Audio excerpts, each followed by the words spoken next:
Muy buenas tardes a todos, reciban un cordial saludo desde la Azucena Uninorte. El día de hoy estaremos compartiendo una nueva videoconferencia sobre el tema Introducción y Justificación en cuanto a investigación, a cargo del doctor Mario José Abraham Valladares Garrido, quien es actualmente Fogarty Global Health Postdoctoral Fellow a través del National Institute of Mental Health y la Universidad de California en San Diego, para evaluar el impacto del cambio climático en la salud mental. Médico investigador en la Universidad Cayetano Heredia en la Unidad de Investigación de Enfermedades Emergentes y Cambio Climático. Egresado de la Maestría en Ciencias de la Investigación Epidemiológica de la Universidad Cayetano Heredia de Perú. Investigador en la Universidad Continental de Lima, Perú, e investigador afiliado en la Universidad Nacional de Pirúa. Docente en la Universidad de San Martín de Porres. Expresidente y asesor de la Federación Latinoamericana de Sociedades Científicas de Estudiantes de Medicina, quien cuenta además con numerosas publicaciones científicas tanto a nivel nacional como internacional.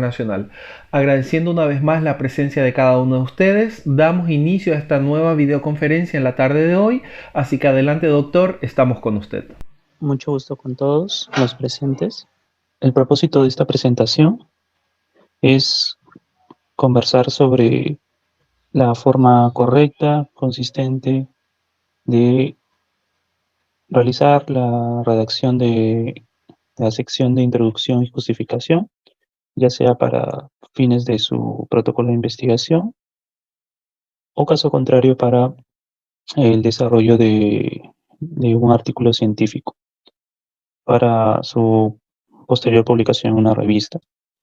Entonces entiendo que muchos de ustedes, ya sea en el caso de que quieran redactar su introducción para su protocolo, pues saben que al momento de someter su protocolo de investigación al comité de ética, muchas veces la gente que lee su protocolo, particularmente su introducción, no está tan familiarizada con el tema de su estudio. Y pasa igual cuando ustedes someten un artículo científico a una revista, los pares no siempre van a ser especialistas, muchas veces van a ser metodólogos. O también esto puede pasar cuando van a presentar su informe final de tesis a su jurado. Pero todo esto es secundario, ya que lo importante, lo relevante de esta sección es que ustedes justifiquen por qué vale la pena su estudio y qué es lo que se está aportando a la ciencia. Entonces, eso es lo que tiene de gran relevancia la redacción de la introducción, ¿no? Vamos a conversar sobre cuáles van a ser los pasos para que ustedes lo puedan redactar de forma coherente y consistente, qué es lo que ustedes van a escribir y cómo lo van a hacer. Y adicionalmente algo pequeño sobre objetivos, bastante rápido. En lo que respecta a la introducción, les mencionaba que el fin, la finalidad de esta sección, ya sea en su protocolo o en su informe de tesis o en su manuscrito para un congreso científico o para someterlo a una revista, el fin es que ustedes deben justificar por qué vale la pena este estudio y qué es lo que se está aportando. La introducción sirve para que ustedes puedan describir en realidad cuál es el objetivo de su investigación. Sirve también para las propuestas que ustedes puedan redactar para un concurso de financiamiento nacional o internacional. Sirve también para la publicación científica, ya sea para convencer al editor o a los pares de la revista a los cuales ustedes han mandado su artículo, ¿no? Entonces, ese es el propósito principal de la introducción. Y es bastante relevante que ustedes logren captar cuál es el interés del lector, porque no todos van a ser, como les comenté, especialistas en el tema de su línea de interés, ¿de acuerdo? Y es así que la introducción va a tener algunos elementos esenciales. Nosotros proponemos una introducción que sea bastante corta, es lo que yo les sugiero. Y creo que la escuela de la Universidad Cayetana es lo que también nos ha formado y nos ha entrenado en base a, a este tipo de conocimiento. Una propuesta de introducción corta que sea estructurada particularmente en 3 párrafos. Y el primer párrafo es lo que se sabe, el segundo párrafo lo que no se sabe de la investigación y lo tercero es lo que se va hacer o lo que ya se hizo, ¿no? En caso ustedes ya estén redactando esta introducción y miras a un artículo científico cuando ya han hecho la ejecución de su estudio. El primer párrafo, que era lo que se sabe de la pregunta de investigación, es el antecedente. En otros programas educativos también se le puede llamar lo que es el marco teórico, pero les sugiero que esto lo hagan bastante corto, donde ustedes den énfasis, den alcance sobre qué es lo que se sabe del tema que se va a investigar, ¿de acuerdo? Y el segundo párrafo es el más importante en realidad, es la justificación de su investigación. Es más importante porque deben ustedes mencionar qué es lo que no se sabe de su pregunta y por qué es relevante realizarlo, por qué es relevante que ustedes respondan a esa pregunta de investigación que se han planteado. Y tercer párrafo va a estar relacionado a lo que ustedes van a hacer y para qué. Van allí a mencionar cuál es el objetivo del estudio y esto lo van a mencionar de forma bastante simple, bastante corta, como les había dicho al inicio. Y es así que nosotros tenemos estos elementos en la introducción de un manuscrito o un protocolo. ¿De acuerdo? Les comentaba que el primer párrafo, que era estaba basado en la parte teórica, en la parte de los antecedentes, que era lo que se sabía de la pregunta de investigación. Y este párrafo ustedes lo van a redactar de forma bastante corta, bastante concisa, y van a redactar líneas en base a lo que se sabe en relación a su variable dependiente, lo que se sabe en relación a su outcome, a su variable de desenlace.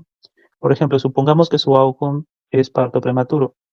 Ustedes pueden iniciar comentando la frecuencia de parto prematuro, algunas prevalencias, algunas incidencias.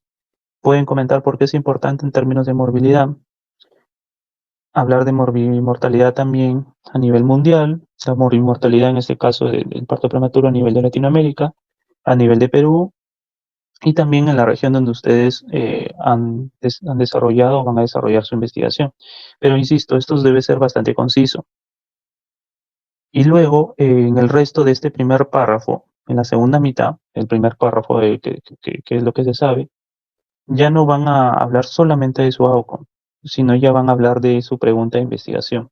Es decir, van a hablar de la exposición y el desenlace de interés. Si es que ustedes entienden que están persiguiendo eh, conducir una investigación epidemiológica tratando de acercarse a la causalidad y con un enfoque más que todo explicativo. Es por eso que le repito nuevamente, ¿no? El resto de la introducción relacionado al primer párrafo ya no van a hablar solamente de su outcome, sino también de su pregunta de investigación. Van a comentar sobre los antecedentes, sobre la relación que ustedes están tratando de identificar, pero esto bastante resumido también, ¿no? Por ejemplo, ustedes pueden mencionar que tal estudio ha encontrado un efecto protector o un efecto de riesgo, ¿no? Pueden hablar también un poco de la plausibilidad del estudio, ¿no? Y esto basado también en el mecanismo biológico. Y esto es bastante importante mencionar que si ustedes van a redactar un poco en base a cuál es el mecanismo biológico de su pregunta de investigación, esto debe ser bastante conciso, porque no es una revisión del tema, ¿no? Entonces, básicamente, este primer párrafo de lo que se sabe del tema, lo que se sabe de la pregunta, debe ser de más o menos 400 palabras, ¿no? Lo cual es el 10 a 15% de las palabras totales de la sección. ¿Ok? Y una recomendación, ¿no? Mientras ustedes redacten de una forma más parecida eh, su introducción y también incluso el resto de su protocolo, lo han más parecido a un artículo científico, esto les va a servir ya para luego refinar algunas ideas que pueden haber quedado sueltas eh, para su publicación, ¿no? Cuando van a someterlo a alguna revista científica indexada por pares, ¿no? Y entonces el segundo párrafo es ya la justificación, ¿no? Que les había mencionado que era lo que no se sabía de la pregunta y cuál era la potencial utilidad que se responde con con el estudio. Y finalmente el tercer párrafo ya está relacionado qué es lo que ustedes van a hacer y con qué propósito lo van a realizar. Y ahí ustedes detallan cuál es el objetivo principal de la investigación. En algunos casos también pueden mencionar de forma bastante corta si tienen algún objetivo exploratorio bastante relevante, ¿no? Obviamente sí es relevante, insisto. Bien, entonces desmenucemos un poco sobre los primeros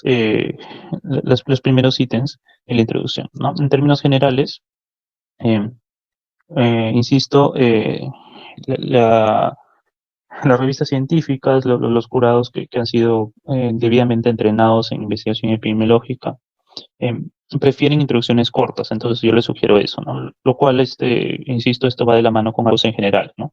Pues en ciencias sociales nosotros sabemos que las introducciones son un poco más largas. Entonces preferimos introducciones bastante cortas, enfocadas, ¿ok? Como lo había mencionado, esto puede ser alrededor del 10 al 15% del total de palabras del manuscrito, ¿ok? Y no, esto no debe perseguir una revisión bastante exhaustiva del tema de investigación. No solamente debe mencionar los aspectos bastante relevantes que estén enfocados a responder a su pregunta de investigación. ¿Mm? Y la introducción debe contener pocos párrafos, se había comentado en la gran mayoría. eh, Pueden ser tres, en algunos casos hasta cinco a lo mucho, pero en sí debe reflejarse, deben reflejarse a grandes rasgos las tres ideas que les había comentado, ¿no? Lo que se sabe, lo que no se sabe y lo que se hizo o se hará. Entonces, esta es más que todo la estructura de la introducción, ¿no? Entonces, la estructura va a ir, para que ustedes lo recuerden, de forma de un cono invertido. ¿Ok? ¿Y esto por qué? Porque siempre va a ir de lo general a lo específico. Pongamos que ustedes quieren hablar de la eficacia de algún antibiótico contra la malaria. Ustedes pueden iniciar hablando de la malaria en el mundo, la malaria a nivel de Latinoamérica, la malaria a nivel de Perú. Y a partir de eso pueden redactar párrafos sobre estudios sobre algún antibiótico en específico que se han utilizado en nuestro país, ¿ya? Y luego adicionalmente qué es lo que se va a hacer, ¿no? Entonces les decía que esto iba de lo más general a lo específico, porque primero muestran un panorama bastante amplio del tema, ¿no? Pero entonces bastante general. Y luego ya detallan información sobre la pregunta de investigación que ustedes han planteado, y luego ya indagan en el vacío del conocimiento. Y cuando yo me refiero al vacío del conocimiento es que ustedes deben em, identificar sobremanera cuál es la brecha del conocimiento, cuál es el vacío que existe en la literatura que no ha sido reportado, que no ha sido documentado por la ciencia, y que su investigación lo va a responder. Luego ya viene la parte de la hipótesis, los objetivos, que era el tercer párrafo, y también algo relacionado a cuál es la potencial solución a través de alguna intervención, pero bastante corto, ojo, para no confundirnos que esto sea un párrafo sobre recomendaciones o implicancias en la salud pública con los hallazgos, ¿no? Esto ya va para la parte de discusión, ¿de acuerdo?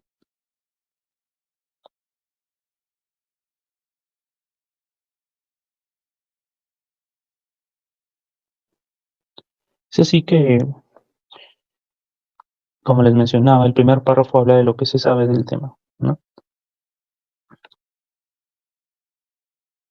Entonces, les había comentado ya que yo aquí van a escribir de forma bastante breve el, el- el impacto del problema, ¿no?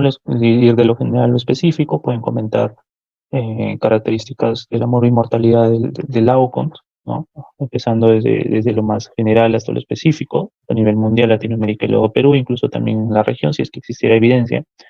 Y adicionalmente con eso, la segunda parte de este primer párrafo va a describir ya lo que son los antecedentes de la pregunta de investigación. Ustedes deben identificar, luego de hacer una lectura crítica, una búsqueda bibliográfica obviamente previa bastante avanzada, identificar estudios similares donde hayan evaluado su pregunta de investigación, ¿no? Donde tengan em, similitud con su outcome y su variable independiente. ¿Ok? Y esto también sirve porque pueden describir un poco sobre la plausibilidad de la pregunta, ¿no? Como les comenté inicialmente. Eh, Pueden hablar en un par de líneas sobre cuál es el mecanismo biológico de esa pregunta de investigación, de esa potencial relación que ustedes lo están evaluando. ¿Ok? E insisto, esto no es una revisión del tema.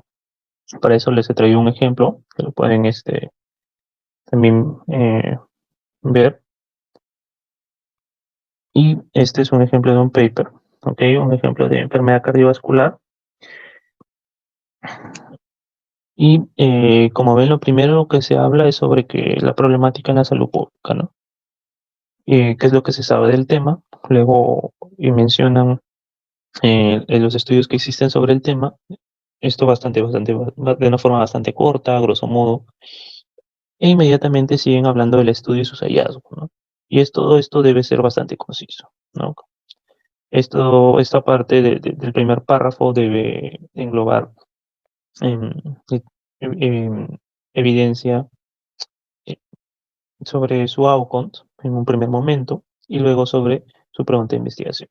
Es decir, deben mostrar que ha sido descrito sobre la relación de su outcome y su variable de exposición. Esa es la finalidad del primer párrafo, ¿ok? Y ahora ya pasamos a lo que es el segundo párrafo, ¿ya? Que es lo que no se sabe de su tema, de su pregunta de investigación y por qué va a ser relevante que se conozca. Y esto, como insisto, es lo más importante, porque ustedes van a identificar cuál es el vacío del conocimiento, cuál es la brecha, y ustedes van a mencionar al lector, al jurado, a su docente, al revisor, a su asesor o su mentor, por qué es importante que se haga este estudio. Porque es importante que porque una entidad como el CONCITEC o el NIH les financie su investigación, si es que están postulando alguna propuesta con una propuesta de financiamiento. Y entonces se han propuesto tres orígenes sobre cuáles son las brechas, cuáles son los vacíos o las limitantes que existen en la literatura que van a permitir que ustedes aborden cuál de estas es la que está em, presente en su investigación, ¿no?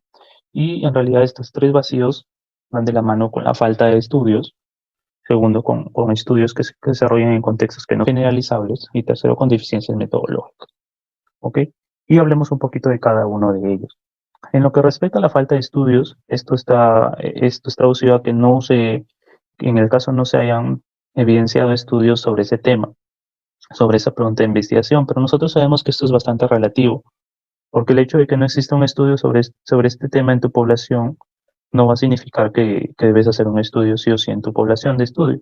Por ejemplo, supongamos que ustedes encuentran que la aspirina protege contra infarto o miocardio en una ciudad de Francia, ¿no? Esto no debería, no debería ser una justificación para que ustedes quieran hacer nuevamente un estudio en la ciudad de Chiclayo, en la ciudad de Lima, en la ciudad de Piura, ¿no? Pues al ser una relación biológica que teóricamente va a funcionar en el resto de personas, ¿no? Entonces, con mucho cuidado allí con justificar este segundo párrafo con el hecho de que no hay estudios en Perú, porque esto no es consistente, no es coherente para el revisor. ¿Ok? En lo que respecta a ciencias sociales, en algunos casos sí puede servir, ¿no? Porque quizá si es que lo justifican de una forma bastante detallada. Em, em, si, por ejemplo, están evaluando percepciones, si evalúan actitudes, si evalúan prácticas, ¿no? En estos casos podría ser que sí valga la pena justificar su introducción a través del segundo párrafo, utilizando el vacío de la falta de estudios, ¿de acuerdo? Pero en la gran mayoría de casos no debería ser así, comentado. Y tienen que mostrar especial interés en los dos siguientes, porque en base a esto va a girar la introducción de cada uno de sus proyectos que están realizando. Hablemos un poco sobre los estudios en contextos no generalizables. Esto se traduce al hecho de que eh, la evidencia previa puede haberse basado en población que es muy especial, ¿no? Donde nosotros encontramos que la hipótesis que se ha evaluado en el estudio desarrollado por Pérez et al, por ejemplo, esa hipótesis va a ser distinta a la población que ustedes están tratando de evaluar en su protocolo, en su estudio. Y eso se debe argumentar de forma bastante sólida, ¿no? Y esto también incluso va de la mano con, con el tema de cómo ha sido el proceso de muestreo. No sé si ha realizado un muestreo de forma aleatoria o ha sido simplemente un muestreo por conveniencia, ¿no? Y de esta forma nosotros identificamos si es que la evidencia previa está basada simplemente en estudios eh, donde no han perseguido, insisto, este tipo ejercicio de muestreos aleatorios, ¿no? Que impiden que la investigación sea replicable a otros contextos de una población similar, que sea generalizable o que sea representativa, ¿no? Y en lo que respecta a las deficiencias metodológicas, ese es el punto fuerte en torno a donde debe girar la mayoría de sus justificaciones de su segundo párrafo. ¿Ok? Porque aquí lo que ustedes deben identificar, supone que al momento que ustedes están redactando su introducción ya han realizado insisto, una revisión bibliográfica de su pregunta de investigación, ya han hecho resúmenes de los hallazgos principales y han hecho una lectura crítica de cada paper. Y lectura crítica de cada paper me refiero a que ustedes han identificado cuáles han sido las limitantes, particularmente metodológicas, que se han abordado, que presenta esa evidencia, ¿no? Y esto va de la mano con un término epidemiológico que es la confusión, ¿no? Que ustedes quizá lo van a conocer más adelante si es que tienen la oportunidad. Es un tema que es bastante importante que lo conozcan al menos de forma básica para que puedan em, concluir y analizar de una forma bastante coherente, ¿no? Esto porque en las deficiencias metodológicas, algo que bastante, es bastante común en algunos casos que se presenten es la confusión no controlada. Y esto se les explico de una forma, ¿no? Supongamos que en un estudio de parto pretérmino, en el estudio desarrollado por Juanito, no han considerado la variable tabaquismo o el antecedente de parto prematuro, ¿no? Y entonces, al no considerar esa variable, estamos hablando quizá de una potencial confusión no controlada, ¿no? Entonces, nosotros mencionamos que eh, en este segundo párrafo, por ejemplo, ¿no? Un estudio previo ha evaluado el tema, pero no ha considerado este potencial confusor importante, ¿no? Esta potencial variable que puede estar, que puede influir en la variable de desenlace de tu pregunta de investigación, ¿no? Entonces, ustedes mencionan algo así, ¿no? Que existe esta literatura, pero en mi estudio que yo estoy proponiendo, sí voy a evaluar esta variable y por eso vale la pena realizarlo, y dado que los resultados, los hallazgos podrían ser diferentes, podrían variar en base a lo que ya estaba descrito, ¿no? Dado, insisto, por esta confusión no controlada al no haber considerado una potencial característica, una potencial condición que puede influir en su desenlace, particularmente en la enfermedad que ustedes están evaluando, ¿no? Y lo otro que también pasa, la otra limitante metodológica que es bastante común, es en lo que respecta al tamaño de muestra. En lo que respecta al tamaño de muestra, ustedes pueden encontrar en la literatura que hay que están basados en una muestra bastante pequeña, es un estudio pequeño. Entonces, eh, probablemente cuando son estudios pequeños, debido a la falta de poder que existe, de poder estadístico, no hayan encontrado asociación, o en todo caso no hayan podido realizar un análisis de regresión, por ejemplo, ¿no? No han podido quizá estimar una medida de asociación como una razón de prevalencia o un thread, ¿no? Entonces, debido a esta limitante, ¿no? Supongamos que hay evidencia de su pregunta de investigación, pero con estudios pequeños que tienen un tamaño de muestra pequeña, ¿ok? Y ustedes pueden justificar este segundo párrafo mencionando que lo van a repetir en una muestra más amplia, una muestra más amplia que obviamente va de la mano con un muestreo aleatorio que persiga lo que es el contexto generalizable, ¿no? Una muestra más grande. ¿Mm? Y otros sesgos que también están presentes en los estudios es lo que respecta al sesgo de selección, ¿no? Supongamos que anteriormente otro autor ha realizado un estudio caso control en un hospital, ¿no? Y ustedes van a realizar un estudio similar con la misma definición de caso, ¿ya? Pero ustedes proponen este caso control, pero a nivel de una población en general. Entonces, dado que su estudio es mejor y va a evitar las limitantes de los estudios previos, ustedes justifican de esta forma su segundo párrafo, ¿ok? Y otra figura importante es en lo que respecta al sesgo de información, ¿no? Supongamos que en literatura previa ha evaluado un tema, por ejemplo, de salud mental, ¿no? pero lo he evaluado con una escala que no está tan recomendada, ¿no? Que se ha identificado que no mide de forma adecuada ese fenómeno. O quizá ya luego de esto se ha publicado una nueva escala que es más rigurosa, es más consistente. O en todo caso, se han medido las variables de forma de autorreporte, ¿no? Lo cual no identifica que ha existido una medición certera, real de la condición de interés, ¿no? Entonces, en estos tipos de casos, en este tipo de ejemplos, existe un sesgo de información.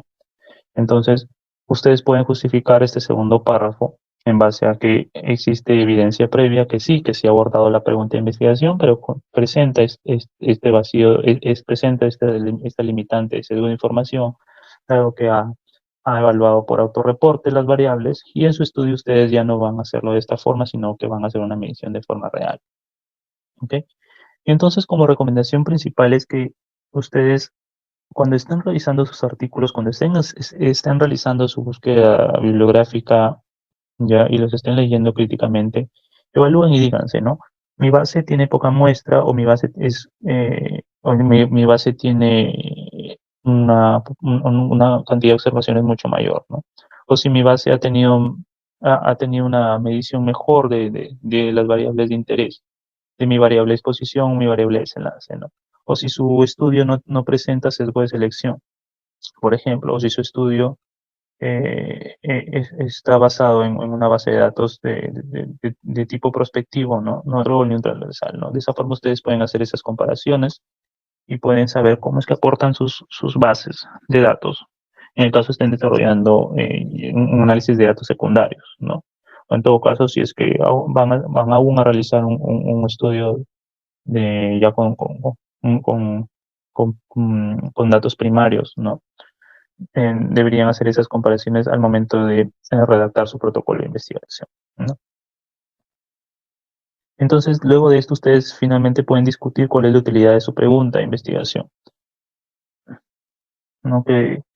Esa es la segunda parte del segundo párrafo, ¿no? Pues eso es digamos, es el 30% de la cantidad de palabras que va en este segundo párrafo.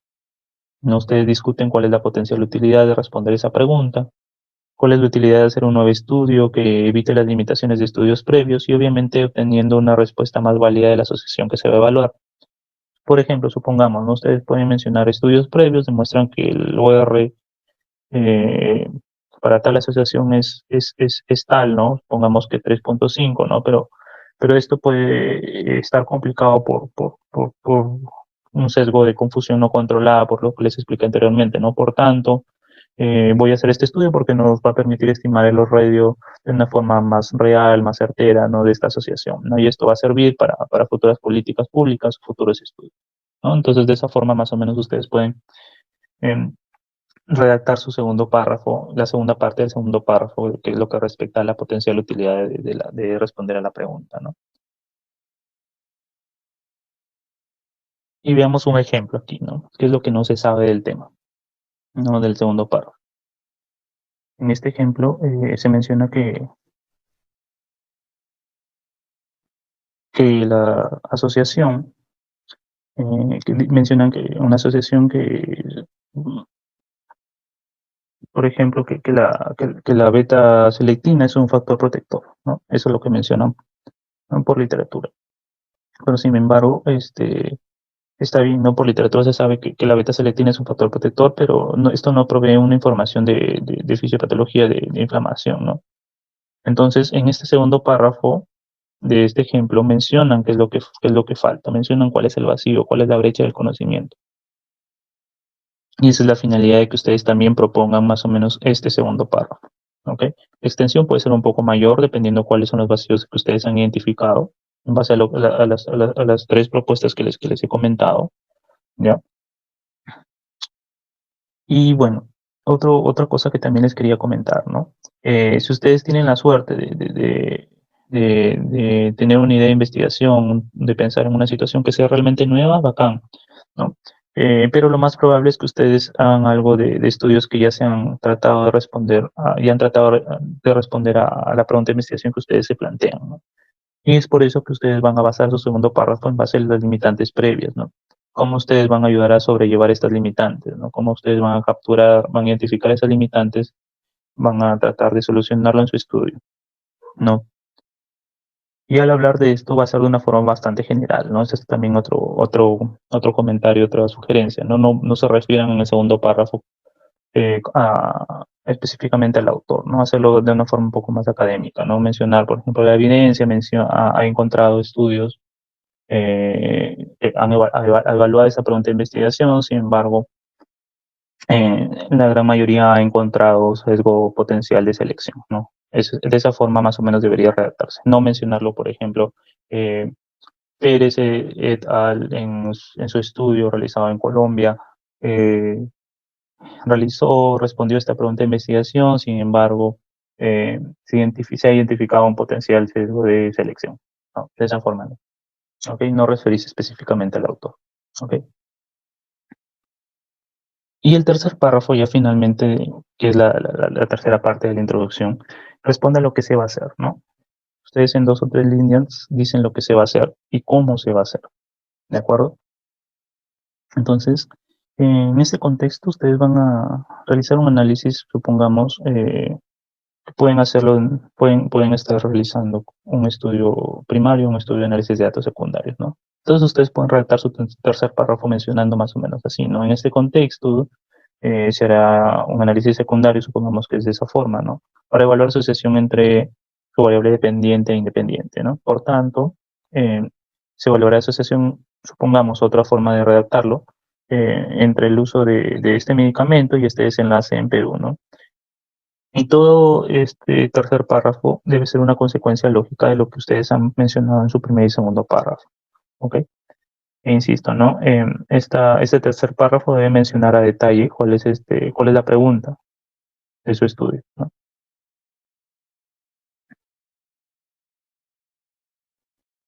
Ese es un ejemplo. Entonces, eh, dado lo expuesto, ¿no? Que no hay estudios de la fisiopatología de la enfermedad, ¿no? Se va a investigar si la beta-selectina es una causa o solamente es un marcador de inflamación vascular, ¿no? Asociado a enfermedad cerebrovascular, enfermedad cardiovascular, ¿no? Y luego pueden mencionar incluso diciendo, ¿no? Usando un protocolo o un muestreo poblacional, ¿no? Eh, Algo bastante preciso, incluso podría mencionar de qué se va a hacer y cómo se va a realizar, ¿no? Pero particularmente, insisto, este tercer párrafo aborda lo que es la pregunta de investigación. Esa es la carnecita. Y las pautas, algunas pautas sobre redacción científica que también les puedo mencionar. Primero es que ustedes se deben enfocar, enfocarse, ¿no? En su pregunta de investigación, ¿no? El primer párrafo, lo que se sabe, el tema en general, luego el resto, lo que no se sabe, y luego lo que se va a hacer sobre la exposición y el resultado de interés, ¿no? La introducción, insisto, debe justificar sobre la pregunta de investigación, no del tema en general, ¿no? No cometan el error de matarse haciendo 3 párrafos sobre el tema de malaria, por ejemplo, no. No hagan eso, no, la introducción no es un marco teórico de un 80% ni un 60%, ¿no? Ya les he mencionado que eso solamente va en el primer párrafo, ¿no? Y obviamente hablando no solo del tema, sino también de la pregunta de investigación. Y estos consejos más aplican para la redacción de una introducción que sea bastante útil para su publicación, ¿no? ¿No? Porque el público en general no va a ser muy experto en el tema, ¿no? Y el público, el lector va a querer eh, aprovechar su tiempo en identificar cuál ha sido la brecha de conocimiento que ustedes han incorporado en su estudio.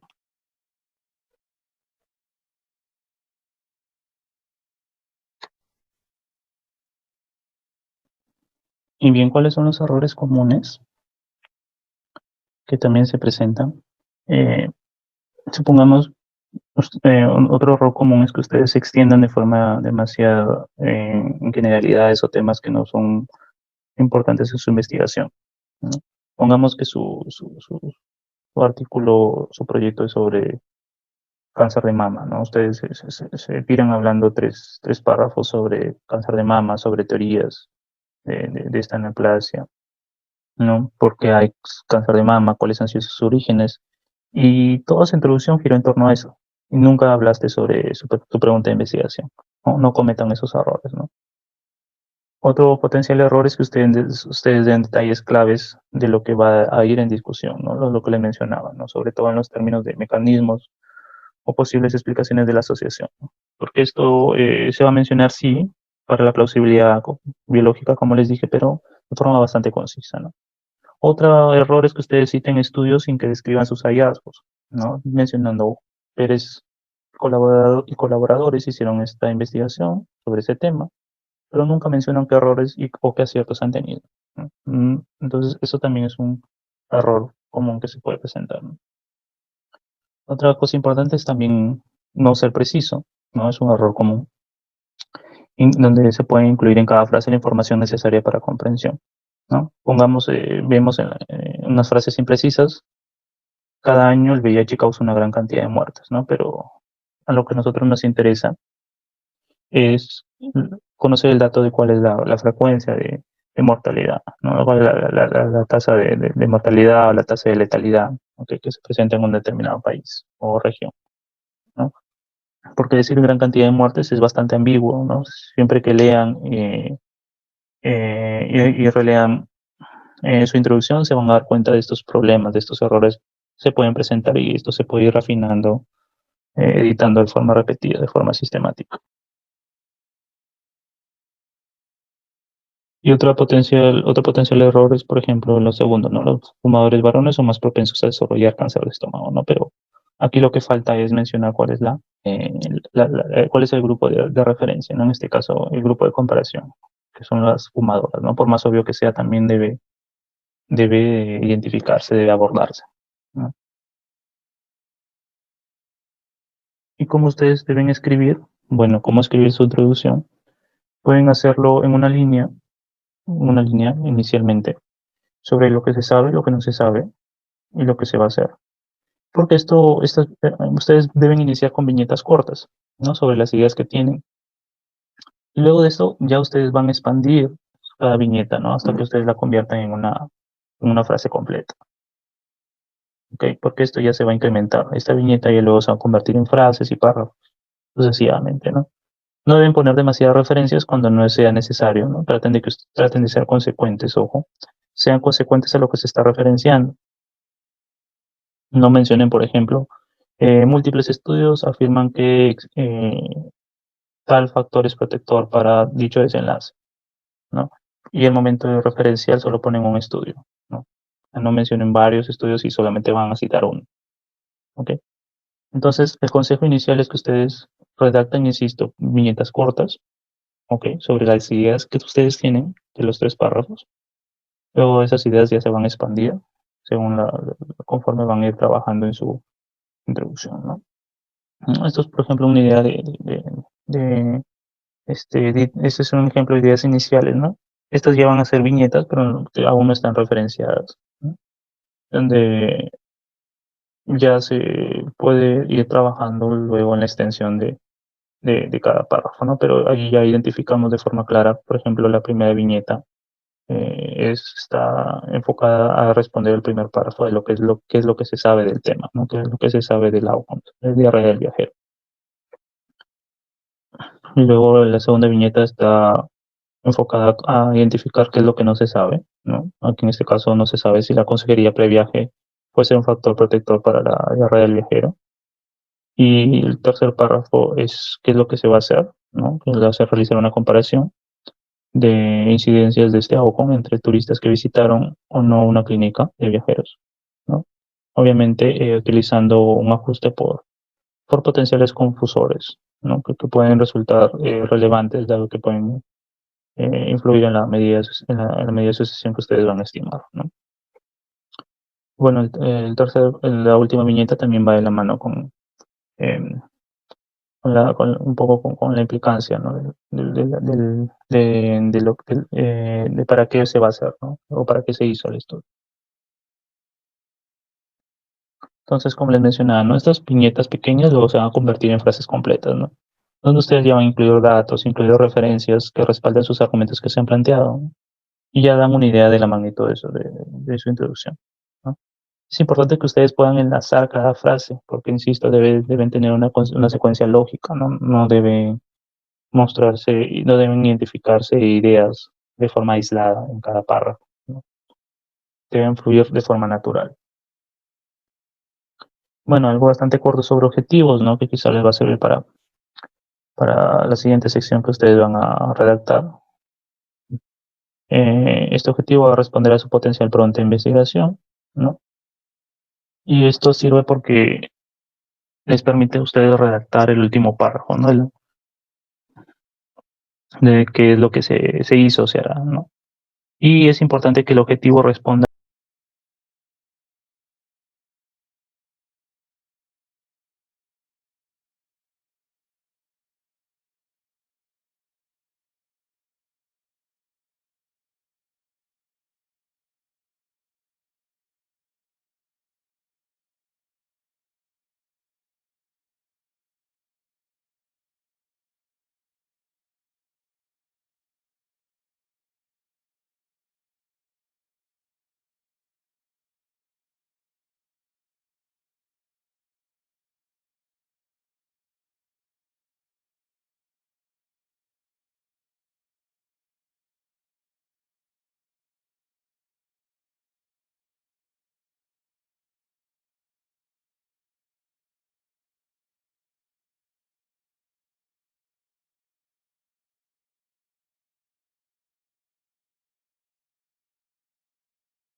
Para mantenerse al tanto, síganos además en nuestras redes sociales de SOSEN Uninorte, en donde estarán encontrando el mejor contenido referente a medicina. Agradeciendo una vez más la presencia de cada uno de ustedes, nos despedimos así hasta una siguiente edición por este canal de SOSEN Uninorte.